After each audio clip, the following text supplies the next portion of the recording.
Piensa por un momento en tu color rojo favorito. Imagina una manzana madura, una señal de stop o una rosa de terciopelo. Ahora, hazte una pregunta que parece sencilla, pero que esconde un abismo de complejidad. ¿Cómo sabes que el rojo que tú ves es el mismo rojo que veo yo? Podríamos señalar el mismo objeto, estar de acuerdo en llamarlo rojo, y pasar un test de daltonismo sin problemas.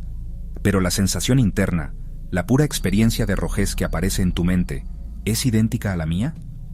Esta pregunta no es un simple juego de palabras, sino la puerta de entrada a uno de los mayores enigmas de la ciencia y la filosofía, el problema de la conciencia y la experiencia subjetiva. Es un misterio que nos toca a todos en lo más profundo. La respuesta más honesta, y quizás la más inquietante, es que no tenemos forma de saberlo. Nunca podremos estar completamente seguros de que nuestras experiencias internas coinciden. Podemos describir el rojo como un color cálido, apasionado o vibrante, pero esas son solo etiquetas que hemos aprendido a asociar con una longitud de onda específica de la luz. La cualidad intrínseca, esa sensación cruda e indescriptible que es ver rojo, permanece atrapada dentro de nuestra propia mente. Es un universo privado al que nadie más puede acceder. Esto es conocido como los qualia. Esta idea puede parecer extraña, pero si lo piensas, es la base de muchas de nuestras frustraciones cotidianas al intentar comunicar lo que sentimos o experimentamos de verdad. De hecho, esta brecha en la comunicación es algo que vivimos constantemente. Entonces, ¿qué son exactamente estos qualia de los que hablamos?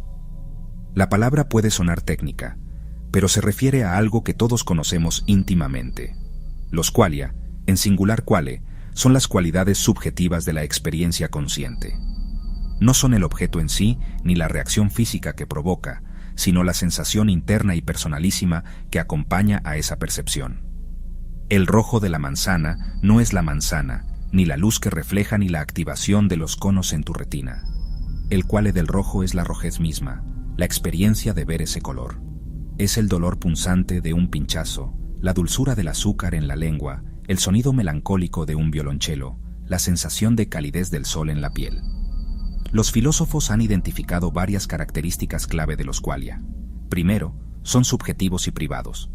Solo tú puedes experimentar tus propios qualia. Nadie puede sentir tu dolor de muelas por ti. Segundo, son inefables. ¿Cómo le describes el sabor de una piña a alguien que nunca la ha probado? Puedes decir que es dulce ácida tropical, pero ninguna de esas palabras transmite la experiencia en sí. Tienes que probarla para saberlo. Es una experiencia directa e intransferible que desafía nuestras mejores descripciones. Además de ser subjetivos e inefables, los qualia son atómicos o intrínsecos. Esto quiere decir que no se pueden descomponer en partes más simples sin perder su esencia. El quale de la rojez es simplemente rojo. No es una combinación de otras sensaciones más básicas. No puedes explicar el rojo en términos de azul o amarillo, por ejemplo. Es una cualidad fundamental de la experiencia, una pieza básica del mosaico de nuestra conciencia. Esta característica los hace parecer fundamentales, como los átomos de la percepción, los ladrillos con los que se construye todo nuestro mundo interior, desde la sensación más simple hasta la emoción más compleja, como el amor-nostalgia. Para explorar esta brecha entre el conocimiento físico y la experiencia subjetiva, el filósofo Frank Jackson propuso un experimento mental, conocido como la habitación de Mary. Imagina a Mary, una neurocientífica brillante que ha pasado toda su vida en una habitación en blanco y negro. A través de libros y pantallas en blanco y negro, se ha convertido en la mayor experta del mundo en la física y la neurofisiología del color.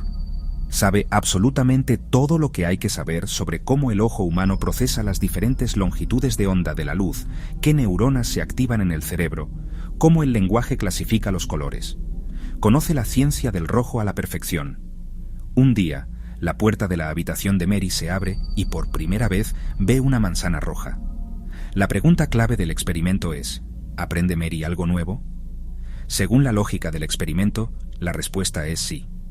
A pesar de tener todo el conocimiento físico y objetivo sobre el color rojo, nunca había experimentado el quale del rojo. En el momento en que sus ojos ven la manzana, experimenta algo completamente nuevo, la sensación subjetiva de la rojez. Esto sugiere que la experiencia consciente, el que se siente al ver un color, es una forma de conocimiento distinta y adicional al conocimiento puramente físico. Saberlo todo sobre el rojo no es lo mismo que verlo. Este experimento mental es un poderoso argumento contra el fisicalismo estricto, la idea de que todo en el universo, incluida la conciencia, puede explicarse en términos de materia y energía.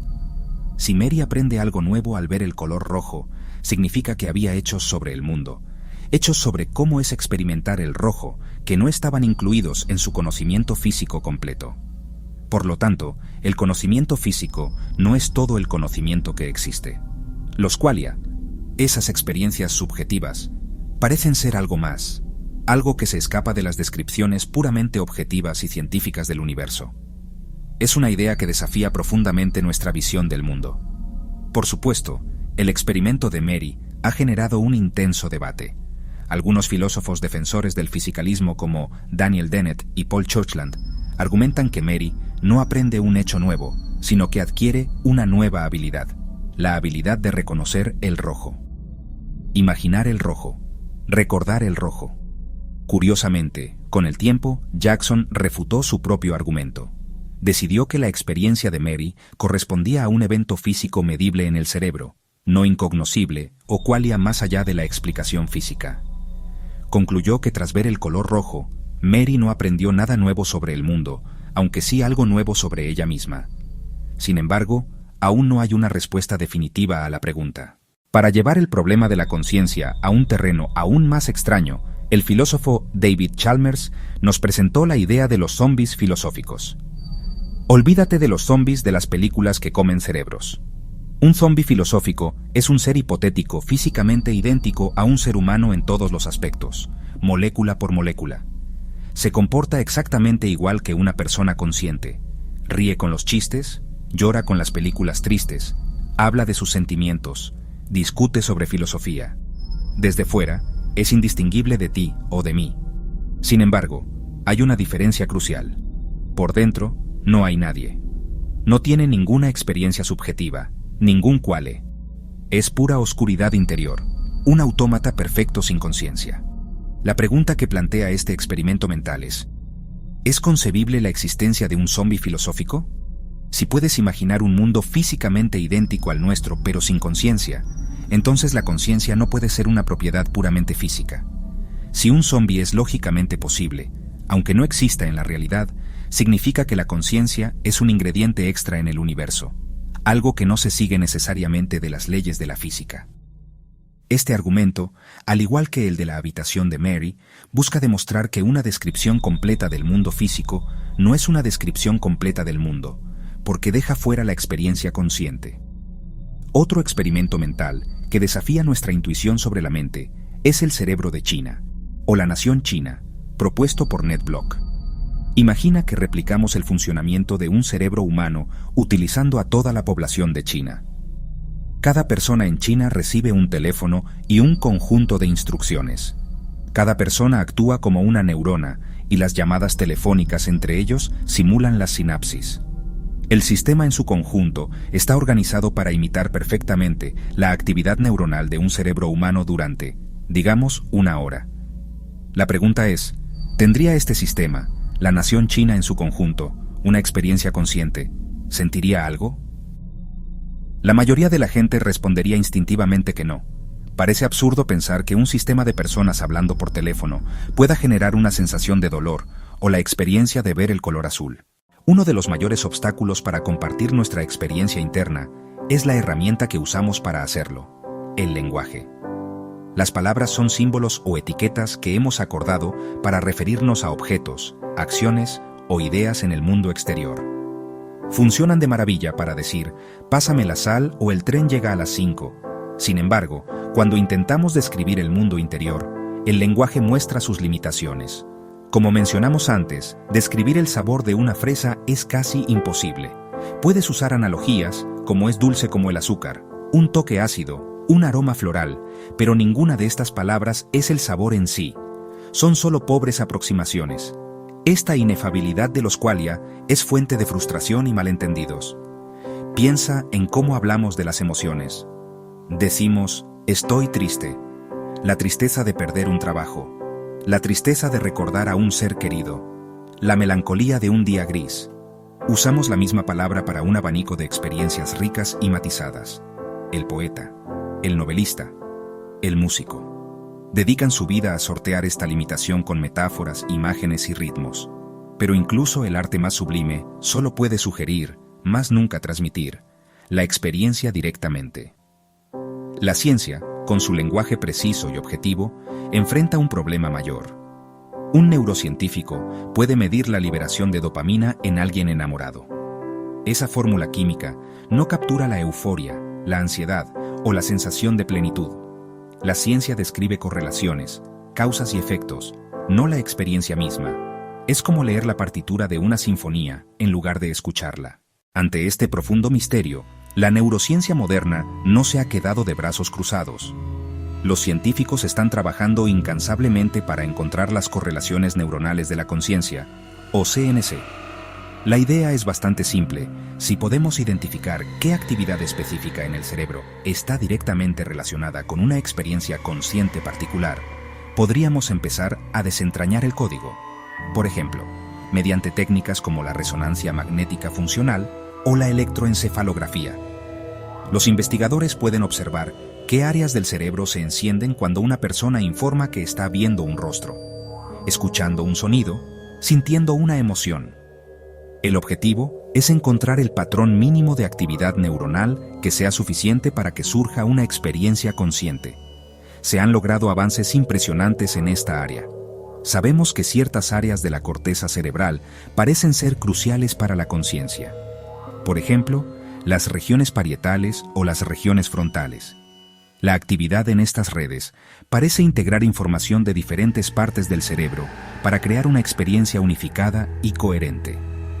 Por ejemplo, la percepción consciente de un estímulo visual implica la activación de la corteza visual primaria y la comunicación de esta con áreas de orden superior. Si esa comunicación se interrumpe con anestesia o debido a una lesión, la persona puede procesar la información visual a un nivel inconsciente, pero no verá nada conscientemente. Sin embargo, encontrar correlaciones no es lo mismo que encontrar una explicación.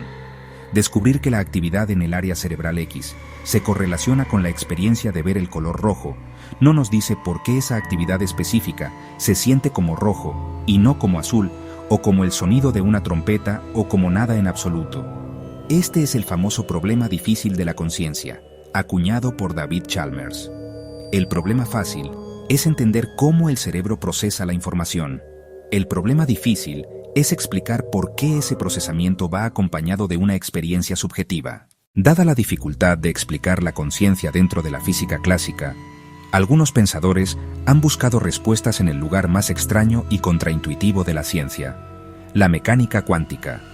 El mundo cuántico gobierna el comportamiento de partículas subatómicas. Está lleno de fenómenos desconcertantes como la superposición, una partícula en múltiples estados a la vez. El entrelazamiento, dos partículas conectadas instantáneamente a distancia. Una idea famosa. Observar parece colapsar un sistema cuántico de muchas posibilidades a una sola realidad. Esa conexión observador-realidad ha llevado a especular que la conciencia podría ser cuántica. Una hipótesis conocida es la propuesta de Roger Penrose y Stuart Hameroff. Su teoría se llama reducción objetiva orquestada, u ORCH-ORRE. Sugiere que la conciencia surge de procesos cuánticos dentro de estructuras diminutas en neuronas, microtúbulos. Según ellos, los microtúbulos podrían actuar como ordenadores cuánticos, mantener estados de superposición que, al colapsar de forma específica, darían lugar a momentos de experiencia consciente. Es una idea audaz y elegante que conecta la mente y el universo cuántico, pero debemos aplicar sentido crítico. La mayoría de neurocientíficos y físicos son escépticos. Uno de los principales problemas, la de coherencia. Los efectos cuánticos son frágiles y solo se mantienen en entornos muy fríos y aislados. El cerebro es cálido, húmedo y caótico. Por eso se cree que cualquier estado cuántico en microtúbulos se destruiría casi instantáneamente, mucho antes de afectar la actividad neuronal a gran escala. Además, estas teorías a menudo reemplazan un misterio con otro. Explicar la conciencia con el enigma cuántico no garantiza comprensión real. Si la teoría no hace predicciones específicas y comprobables frente a explicaciones neurobiológicas, corre el riesgo de ser especulación filosófica en vez de hipótesis científica sólida. Por ahora, la mente cuántica sigue siendo fascinante pero controvertida. Un recordatorio. En la búsqueda de respuestas, exploramos las fronteras más lejanas del conocimiento. Si nunca podremos experimentar directamente la conciencia de otra persona, estamos condenados a vivir en islas de subjetividad completamente aisladas. Quizás no del todo. A lo largo de la historia, la humanidad ha desarrollado herramientas para intentar construir puentes sobre el abismo que nos separa. La forma más antigua y más poderosa de hacerlo es el arte. Una novela puede sumergirnos en la mente de un personaje, en su alegría, en su miedo, en su desesperación. Una pintura puede evocar una atmósfera o un estado de ánimo que las palabras no pueden capturar. Una pieza musical puede llevarnos a un viaje emocional sin usar palabras. El arte no transmite los qualia directamente, pero funciona como un potente catalizador. El artista crea un artefacto, un libro, un cuadro, una sinfonía, diseñado para provocar una experiencia subjetiva particular en la mente del espectador u oyente. No es una transferencia directa, sino una reconstrucción guiada. El artista nos da instrucciones muy elaboradas para que nosotros generemos una experiencia similar a la suya. Es un acto de empatía mediada, una forma de decir, esto es lo más cerca que puedo llegar a mostrarte cómo se siente ser yo. En la era moderna, la tecnología nos ofrece nuevas herramientas para intentar cruzar esta brecha. La realidad virtual promete un nivel de inmersión sin precedentes. En lugar de leer sobre un lugar o verlo en una pantalla, la realidad virtual puede transportarnos allí. La realidad virtual engaña a nuestros sentidos para que sintamos que estamos físicamente presentes. Se utiliza para simular experiencias de personas con ciertas condiciones médicas, como la esquizofrenia y el autismo, permitiendo a cuidadores obtener una visión poderosa de su mundo perceptivo. Es un intento de construir un simulador de qualia que nos acerque a la experiencia ajena. Mirando al futuro, la neurotecnología podría ofrecer posibilidades más radicales. Ya existen interfaces cerebro-ordenador que permiten controlar prótesis o escribir en una pantalla con el pensamiento. ¿Podríamos desarrollar una interfaz cerebro-cerebro para comunicación directa? Después de este largo viaje a través de habitaciones en blanco y negro, zombies filosóficos y cerebros cuánticos, volvemos a la pregunta inicial. ¿Importa realmente que nunca podamos saber si mi rojo es igual a tu rojo? Desde un punto de vista práctico, en la vida cotidiana, probablemente no. Mientras ambos nos detengamos ante una señal de stop, el sistema funciona. Coordinarnos, construir sociedades, comunicarnos de manera efectiva para la mayoría de nuestros propósitos. La posible diferencia en nuestros qualia no impide que vivamos juntos y nos entendamos a un nivel funcional. La vida sigue, independientemente de la textura exacta de nuestras experiencias internas. Sin embargo, desde una perspectiva filosófica y humana, reconocer esta brecha es profundamente importante. Nos enseña una lección fundamental de humildad. Nos obliga a admitir que hay límites a nuestro conocimiento, que el universo interior de otra persona es un territorio al que nunca tendremos acceso completo. Esta comprensión debería hacernos más cautelosos a la hora de juzgar a los demás. Cuando alguien dice «me duele» o «estoy feliz», no podemos medir su experiencia con una regla objetiva. Solo podemos confiar en su palabra y reconocer la validez de su realidad subjetiva, por muy diferente que sospechemos que sea de la nuestra. Esta humildad epistémica es la base de la empatía. La empatía no es sentir exactamente lo que siente el otro, porque eso es imposible. La empatía es el esfuerzo por imaginar cómo podría ser el mundo desde su perspectiva, reconociendo al mismo tiempo que nuestra imaginación siempre será una aproximación imperfecta. Es respetar el misterio de la otra conciencia. Es escuchar con atención cuando alguien intenta describir su mundo interior, sabiendo que sus palabras son solo puentes frágiles sobre un abismo de incomunicación. Aceptar que no podemos saberlo todo sobre el otro nos anima a escuchar más y a suponer menos. Al final, el enigma de los qualia no es un problema que necesite ser resuelto para que podamos vivir vidas plenas y significativas. Quizás es un misterio que está destinado a permanecer, y tal vez eso sea algo bueno. Reconocer que cada uno de nosotros alberga un universo interior único privado e inefable, le da un valor inmenso a cada individuo. Nos recuerda que, a pesar de nuestras similitudes externas, cada conciencia es un milagro de la subjetividad. En lugar de frustrarnos por la brecha que nos separa, podemos maravillarnos ante el misterio que cada uno de nosotros representa y celebrar los pequeños actos de conexión. Una conversación, una obra de arte, un gesto de comprensión que nos permiten, por un momento, sentirnos un poco menos solos. ¿Podremos algún día explicar el misterio de sentir? ¿O es precisamente esa opacidad lo que le da valor a la experiencia humana? El misterio de la conciencia, el enigma de los qualia, permanece como uno de los rompecabezas más fascinantes de la existencia. Cada vez que veas un color, sientas una emoción o experimentes cualquier sensación, recuerda que estás participando en uno de los fenómenos más extraordinarios del universo conocido. La experiencia consciente, con toda su subjetividad e inefabilidad, es quizás lo más cercano que tenemos a la magia en un mundo científico. Y tal vez, al final, esa magia no necesita ser explicada para ser apreciada.